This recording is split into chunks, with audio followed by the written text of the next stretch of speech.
All right, here we go. This is part three of an ongoing series that apparently will have a lot more parts to it. I'm going to try to keep each one of these to about half an hour because even at a half an hour, I feel like people's attention spans are like right there. And I think I can just do audio on this too. So maybe I'll just put it on U Online, which is our home for the Monday Mass. So maybe I'll just do it in podcast form too. All right, so here we go. Fight, fight, fight. The first and only fight I've ever gotten into happened early that school year. The confrontation stemmed not from being a skater, but because I was a runt.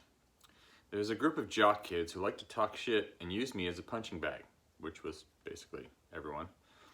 On this morning, I was with a few of my friends in the corridor where freshmen had their lockers. And the mouth was a freshman jock who was obviously trying to make a name for himself. He wasn't really a freshman jock. He was just like some kid from Rutland, Mass. And he was kind of just, I don't know, he was in my history class and he was a fucking dick, like for no reason, like just one of those kids who's just a dick, like straight up dick, like life of a dick.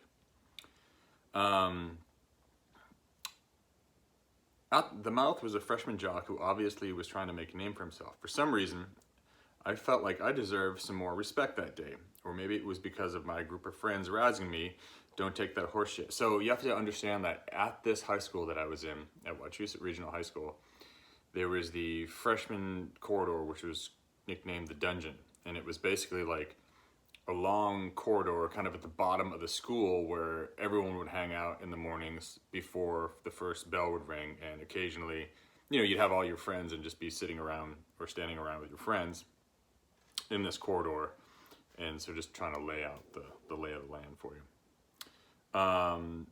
For some reason, I felt like I deserved more respect that day, or maybe it was because my group of friends was razzing me with "Don't take that horse shit." Adrenaline was flowing, and I squared off in front of this stocky kid who was a bit taller than me. It was the classic fight, fight, fight scenario. When like everyone all of a sudden crowds around and like what wasn't really a thing is all of a sudden a thing because everyone is like trying to get something to happen. It was the classic fight, fight scenario with his jock friends behind him egging him on, and my pseudo skater nerd friends behind me doing the same thing. He must have felt pretty secure having his meathead friends around him because he said something like, "What are you gonna do, baby toddler?" And I popped him right in the nose.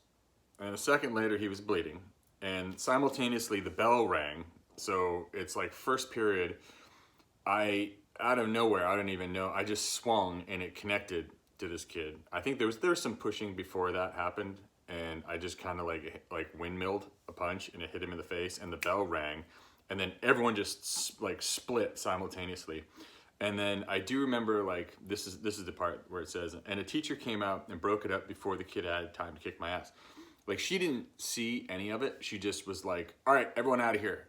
It's time to go to class." Because we were right in front of, I think, my Spanish class. So I went into the Spanish room, and then everyone else just bounced.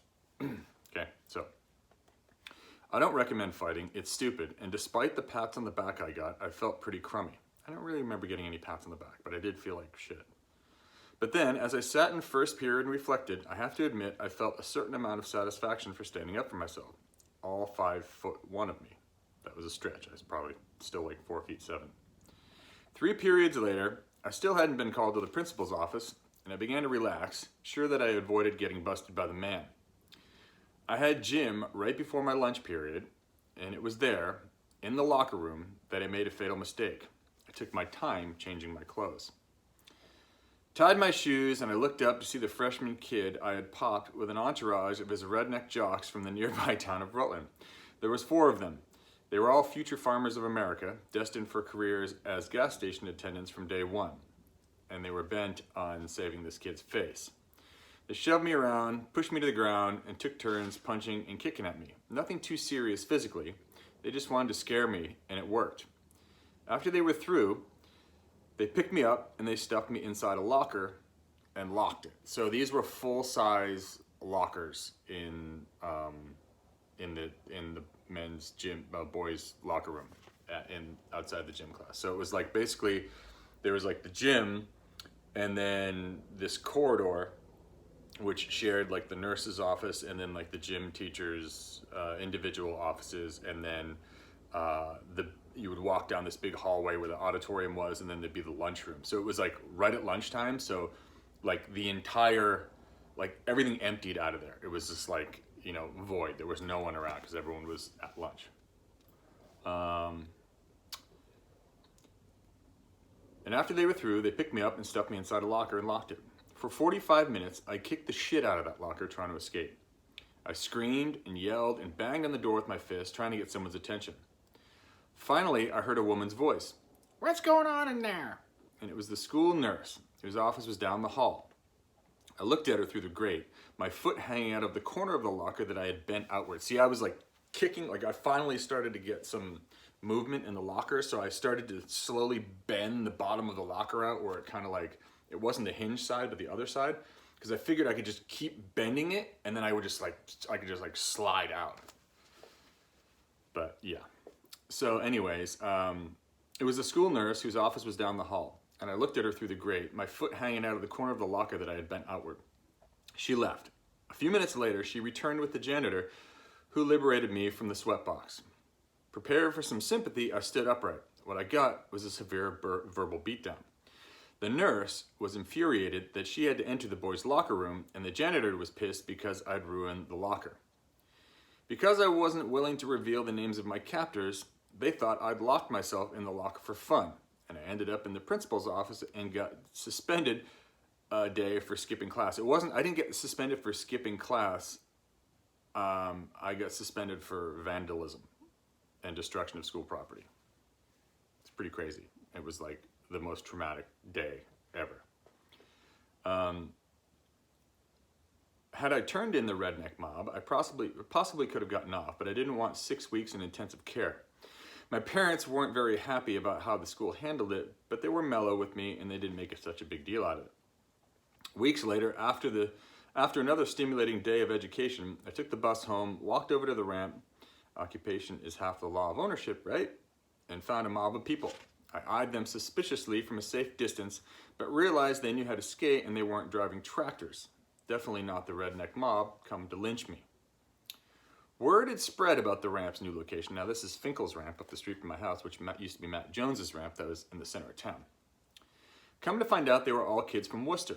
They went to my high school's rival, Doherty High School, which apparently had a lot more skateboarders than my high school did. These skaters ranged from like 8th graders to seniors, and they had driven to Paxton. They'd driven to Paxton in a couple packed vehicles. The fact that our schools were rivals meant absolutely nothing to me. The session was fun, and we vowed to meet again the next day and the day after that.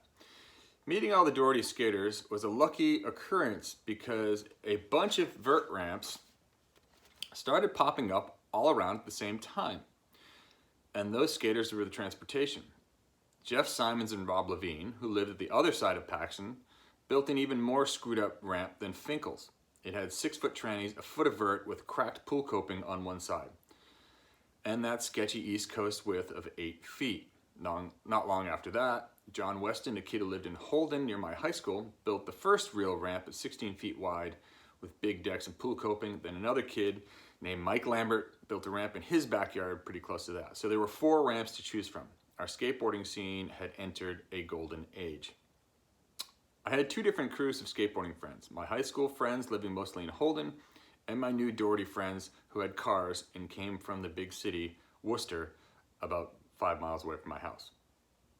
My parents weren't entirely confident in my friends' driving abilities and limited my rides with them to daylight hours and a perimeter lockdown not to extend beyond Holden or Worcester. Yeah, right.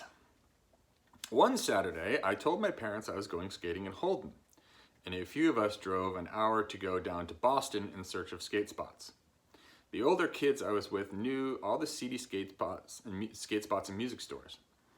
I found a Dead Kennedys t-shirt that I couldn't live without, and I bought this at Newbury Comics on Newbury Street in Boston. It was a black Too Drunk to Fuck t-shirt from the Dead Kennedys. So the next day, my parents and I were going to a Sunday Rotary pancake breakfast near where my dad worked. And my dad, he was in the Rotary Club. He dressed up for the occasion because he was making pancakes, as did my mom. But we were running late and my dad had already left. So things were a little frantic when I asked my mom, hey, is it cool if I wear my new shirt to the pancake breakfast? I knew for sure that that shirt was not cool to wear to the pancake breakfast. Like, seriously, I kind of blew it with this one. This was like some serious, just, I guess I was trying to be way more punk than I really was. She glanced at me and said, yeah, sure. We got to the place and we were walking through the parking lot. My mom finally saw what I was announcing to the world, that I was too drunk to fuck. A huge blowout followed this discovery. We were already late to the breakfast and there wasn't really anything else for me to wear, and my dad was yelling about my lack of judgment and respect. The situation, Band-Aid, was to turn the shirt inside out. Well, we mingled and ate our pancakes behind the facade of a proper East Coast family, but all the while my dad showed his disappointment by throwing me the Darth Vader chokehold when no one was looking.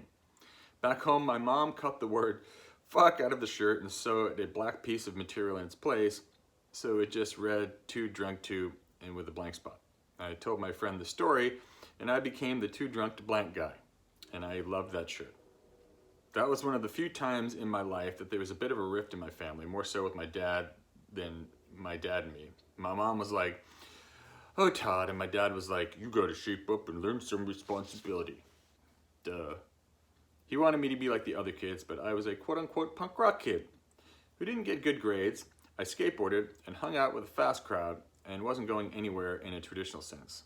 Occasionally, he threatened me with the prospect of a 40-hour-a-week job since I wasn't taking school seriously. Yeah. Totes. Totes, Dad. Here's a picture of me and my mom. Look at my mom's hairdo. It's almost as sick as mine. And so here we go. Too cold to skate, 32 degrees and riding. And here's a picture of me with my very first snowboard, my Burton Backhill. And that's right behind my house in Paxton. And yeah, I think that's 85, 84, 85, something like that. During the fall of my sophomore year, most of the skaters were dreading coming snows that would bury the ramps. Rob Levine, on the other hand, was getting fired up to go snowboarding. At the time, snowboarding was akin to just stand-up sledding. Sherman Poppins started snurfing way back in 1965, but the modern snowboard had been on the market for only a few years. The majority of ski resorts didn't allow it in 1984, and those that did required you to exhibit a certain level of skills before they let you on the mountain. They would actually test you, which usually meant you had to hike up the bunny slope and ride down while exhibiting turns left and right and the all-important ability to stop. It's called getting certified. Once you passed this test, the mountain would give you a card that you had to show to get on the lifts. This was probably a good idea considering the rudimentary equipment. No steel edges for control, no brakes to stop a runaway board from decapitating a downhill skier, and no bungee cord or rubber water ski bindings to keep your feet attached to the board. I'd seen a few advertisements for snowboards in the back of skate mags, but they didn't appeal to me. There's no such thing as a snowboarding magazine, and for me, winter was nothing more than a dismal, depressing, non-skateboarding season. So, the whole look, you had to get certified to go ride on the hill. Stratton Mountain was pretty much like the pinnacle place to go snowboarding because it was kind of like the birthplace of snowboarding on the East Coast. And, you know, like, it's no wonder they didn't allow snowboards on the hill that day, you know, back in the day. There was no edges, there was like no high backs, you barely had control, like it was, you were gonna kill somebody. It was kind of like trying to ride like an Asmo or like a POW surfing board, like on a groomed run. It was just like sketchy and you barely could hold an edge with the thing. Likewise, skiing had lost any appeal that it ever had. I only went skiing with my mom and dad once or twice a winter because I knew it would break their hearts if I didn't join them.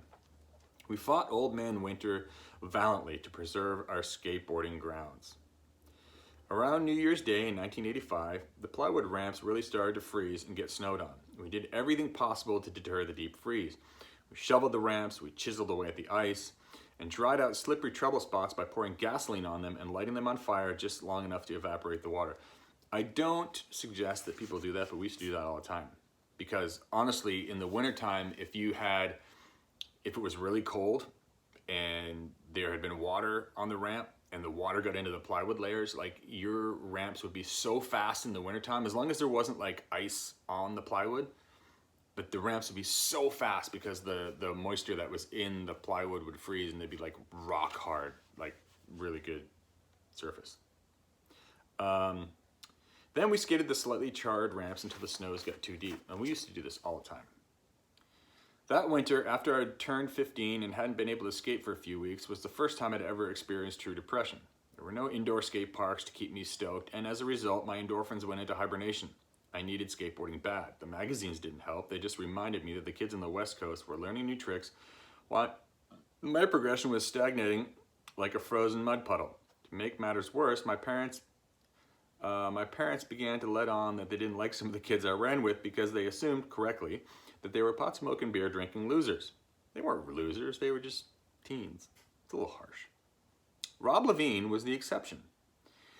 He had become sort of a ringleader for our Holden pack because he had a ramp up the street from his house, and just as important, everyone, including parents, liked him.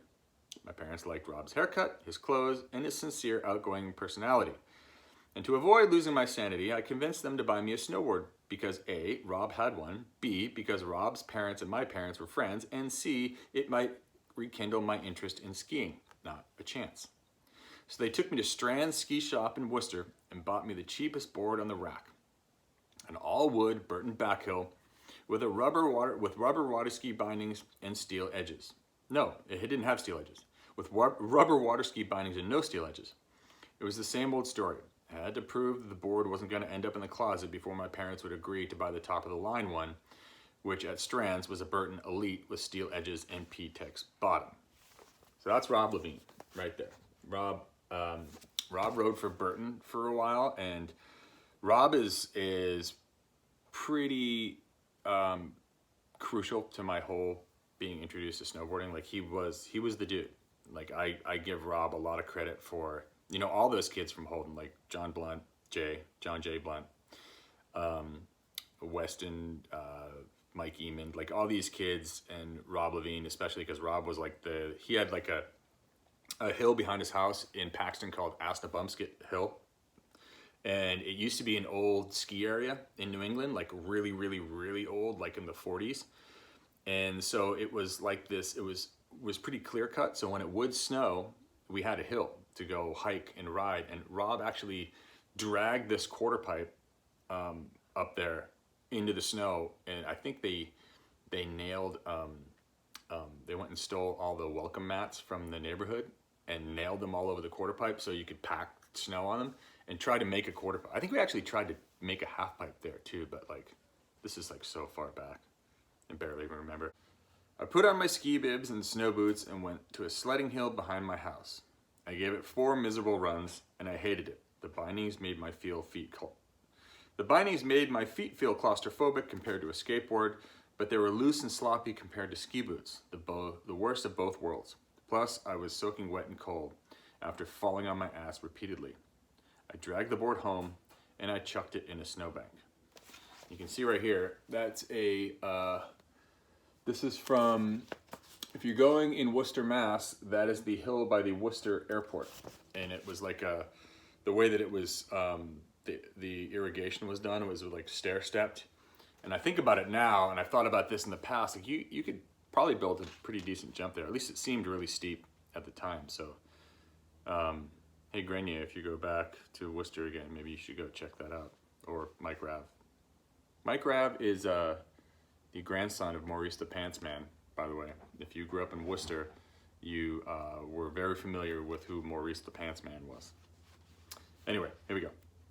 My parents worked really hard and loved our annual family ski trips. These holidays were set aside for quality time. When it came to ski equipment, they didn't pinch pennies. Serious coin was dropped for skis and boots. But despite my top-of-the-line Lang ski boots, my feet killed me. Lang Bang, that's what that was called.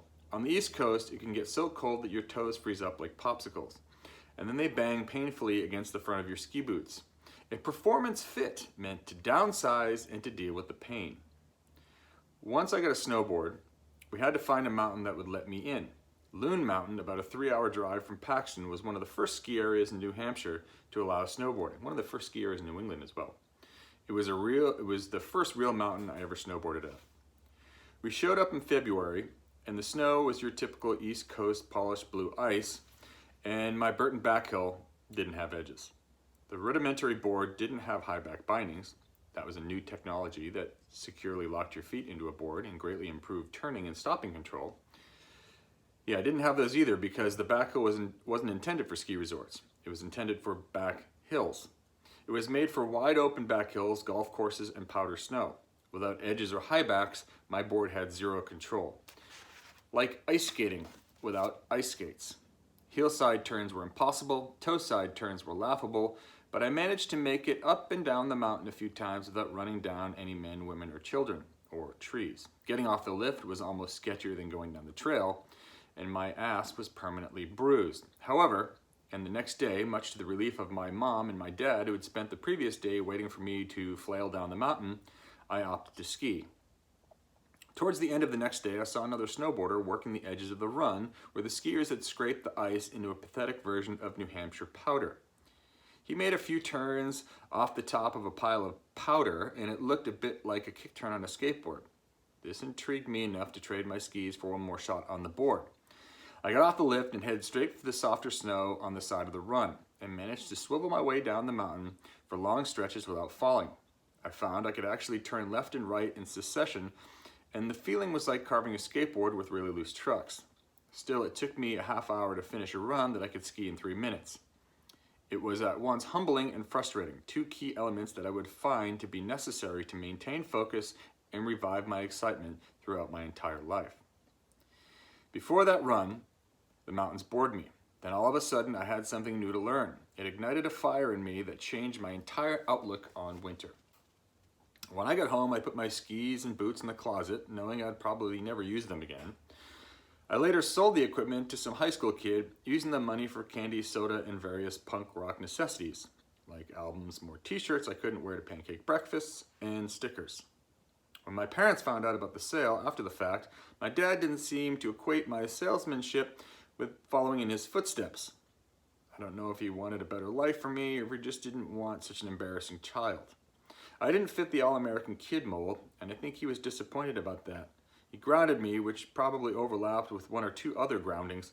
I was constantly grounded. Spring 1985 rolled around, and my parents allowed me to sell my shitty backhill board so I could buy a hand-me-down snowboard with steel edges from Rob. The first snowboarder I ever knew who was sponsored. Yep, Rob Levine was sponsored back in the day.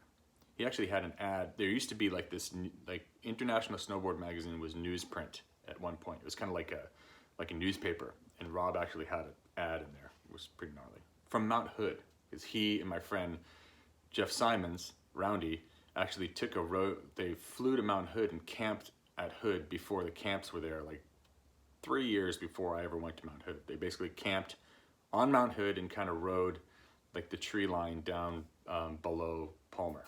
Pretty cool, actually, I think about it. And he got an ad from there, like a nose. It was like basically what you would consider like a nose roll 360 or like a butter off the nose 360, like way back then. This is like 1985, 1986. Where are we? So spring 1985 rolled around and my parents allowed me to sell my shitty backhill board so I could buy a hand-me-down snowboard with steel edges from Rob, the first snowboarder I ever knew who was sponsored. Flight Snowboards have been giving him boards for cost, around 50% off, because he was one of the better East Coast riders at the time.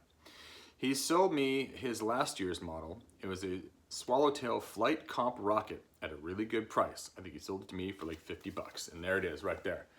That is my bedroom. That is my Flight Comp Rocket. And what do I got on there for stickers? I got an Agent Orange sticker. I think I've got a Thrasher sticker, Independent sticker. That's pretty cool. Flight Comp Rocket. There's actually that board, not that exact board, but that board is on the wall at Baldface if you ever go there. That's my first board with P-Tex. The board didn't have high back bindings. Oh, there was still snow on the ground, and my parents and I took a late season trip to Magic Mountain, a little resort 4 hours away in Vermont that eventually closed down in the early 90s. It's since reopened, I guess, only on the weekends. That was a breakthrough day. The board didn't have high back bindings, but the steel edges on the Rocket made all the difference in control. The springtime slush was perfect ego snow. I was skateboarding, albeit with speed wobbles, minus the wheels. That summer was a breakthrough for my skateboarding too. I'd grown a couple inches to 5'2", gained about 5 pounds, and started to get better than the other kids at the vert ramps. Some skaters started wanting to hang out with me, but others thought I was cocky if I got too excited about pulling a difficult trick. Maybe I was kind of a claimer, but it was the first time I'd ever been good at something besides making messes. I didn't get it. You're bummed because you're a misfit, so you try really hard to get good at something, and then when you're finally happy with yourself and having a good time, you have to downplay it. This is a big conundrum. Like, I don't know. I definitely get kind of annoyed by kids who claimers, but I guess like it's true. Like I didn't really even think about that in terms of like, you finally get good at something and you're so excited and so you get really excited yourself, but you're not supposed to be like that because that's not cool. Whatever. Otherwise, you're not humble enough for something. It was confusing. It's really hard being a kid. Sometimes my parents would watch me skate a ramp in our driveway, but they didn't have too much time for it because they both worked. I think they also believed that I'd grow out of it. Instead, skateboarding consumed me more and more.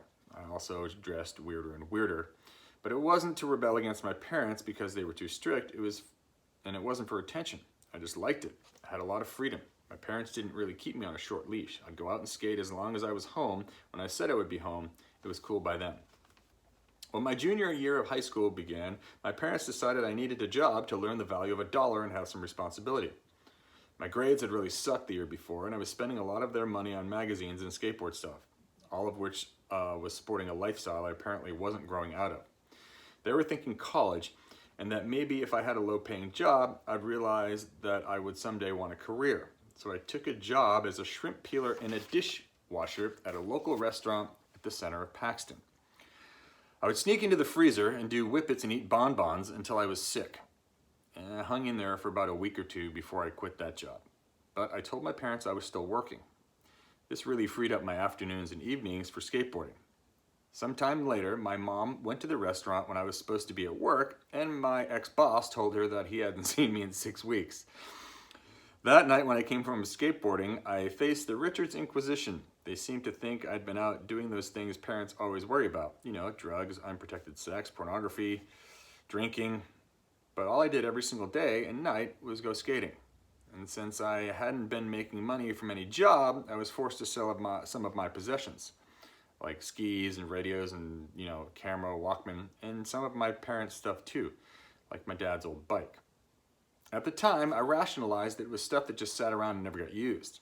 Occasionally, they'd realize something was missing and ask me whatever happened to blah, blah, blah, and I'd look confused and say, blah, blah, blah, I don't know. I gotta go to work, bye. Granted, it was a bad thing to do, but I wasn't using the money to buy drugs or anything like that. It was just that my parents were borderline pack rats. They held on to everything, old shoes, broken tennis rackets, you name it. My father had this weird obsession with pocket change. He didn't really spend it. Instead, he filled up socks with it, and he would store them in his closet, presumably for a rainy day. Some of those suckers looked like penny pythons, and others were as round and as big as soccer balls. I didn't touch those change socks, but everything else was pretty much fair game. My parents were pretty good at holding me accountable for my actions, but they were a little clueless about following through with punishments. They were livid when they found out that I'd been lying about working, and on fire when they realized that I'd been selling some of their belongings. "What were you doing when you were supposed to be at work?" my mother asked me. "I was skateboarding," I answered. "Where's your skateboard?" they said. "In my room." So upstairs my dad went, and he returned with my old Sure Grip board in his hand. "No skateboarding for eternity," he said. And he was bent. Well, my parents didn't pay enough attention to realize that I hadn't skated that board for about a year, and I didn't say anything, and I immediately hid my good skateboard under my bed and moped around the rest of the night, acting depressed as I possibly could. The next day after school, in fact every day after school, I did a lot of studying at friends' houses, and I learned a whole bunch of new tricks on my real skateboard. I didn't think they realized what a problem solver, even maybe lifesaver, skateboarding was for me. In addition to my fairly harmless skateboard friends, I started hanging out with a bunch of other bored youths who were essentially hoodlums. For fun, they did the usual stuff. They smoked a bunch of weed, they stole car stereos, keyed cars, broke windows, and pillaged freight cars at the Worcester railway yards. These weren't the kids I'd bring home for dinner, but I associated with them and they'd invite me to join their escapades, but I was too into skating to have any interest in breaking the law, so I always declined. The fast kids respected me for this.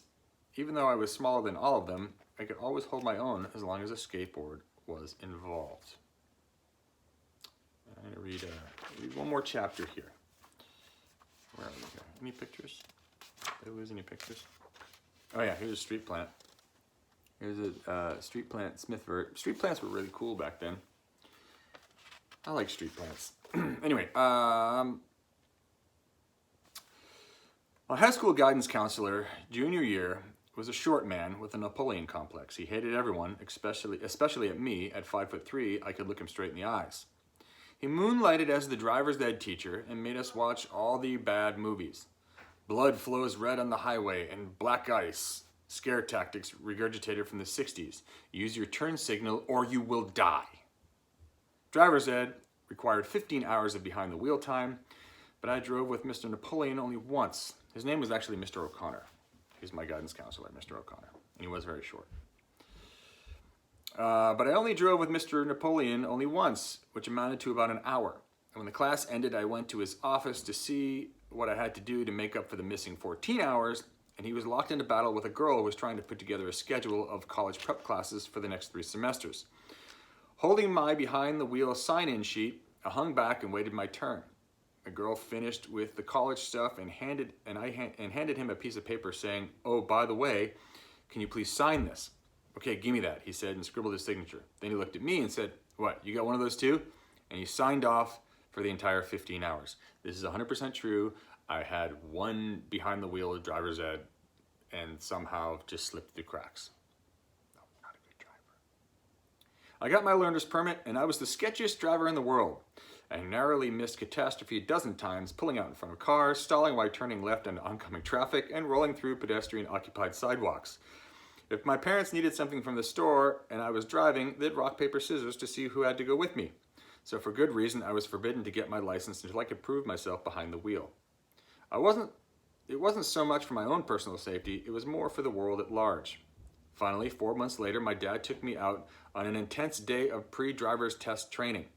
I got my 3-point turn wired, parallel parking, and I passed the real test no problem.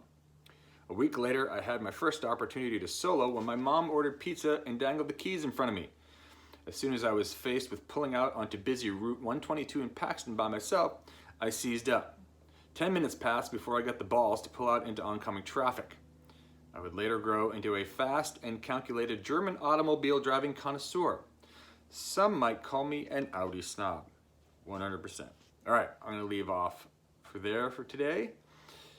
Next up is Contest Kisses and Chemicals. What is that? Anyway, we'll be back with more after these messages.